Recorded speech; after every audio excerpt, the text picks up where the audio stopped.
bring in Caroline now. Thank you, and I think I'm going to ask another open-ended question about what actually works. So I wanted to ask about sexual harassment and misogyny, and I think we heard Mark refer to microaggressions, but Helena, you referenced safe space and what can be done to encourage women to, particularly women, and I absolutely appreciate that sexual harassment can happen to men as well, what can encourage them to speak out in the form of whistleblowing procedures and enabling them to articulate those microaggressions, which nobody is interested in. People only want the really horrendous headlines of physical sexual harassment, but actually it's the microaggressions that often lead to that. So what can be done to improve the ability of women to speak out?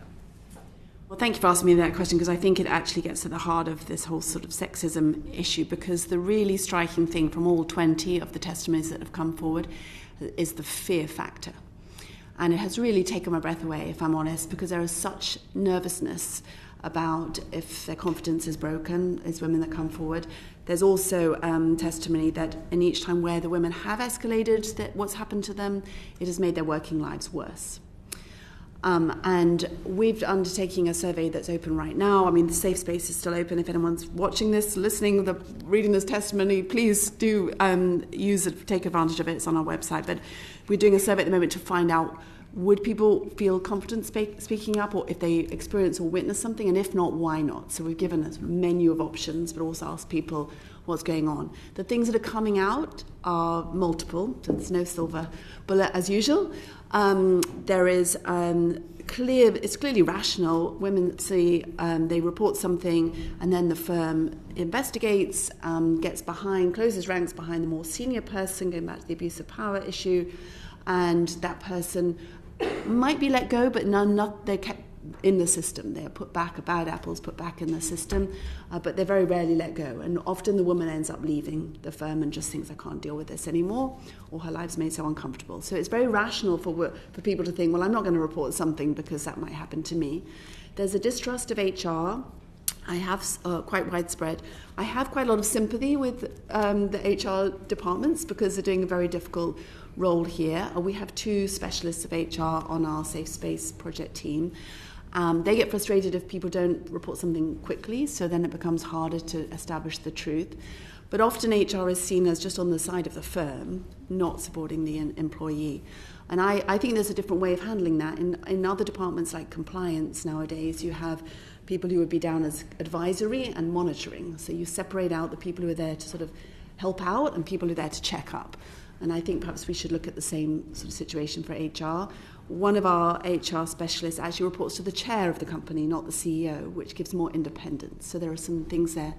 And then there are things that happen which are obviously out of the manager's sort of remit, so that somebody will report some personal tragedy or some difficulty going through the menopause, or something that's very difficult for that person, the manager, to really understand and address.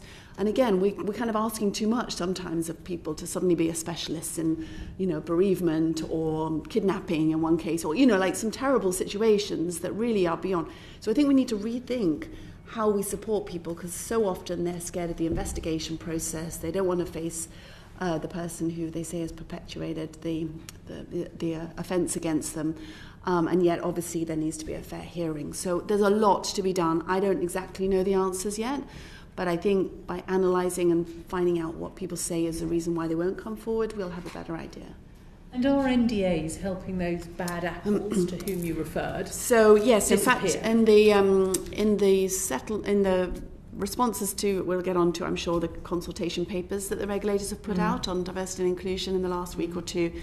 They haven't asked for companies to report on their use of settlement agreements or NDAs, and I think they should. I mean, if there's prevalence of, obviously they can sometimes have a useful purpose for all parties, but too often we see people are silenced, and anonymously people have come forward and told us of how they've ended up signing a settlement agreement and been sort of silenced.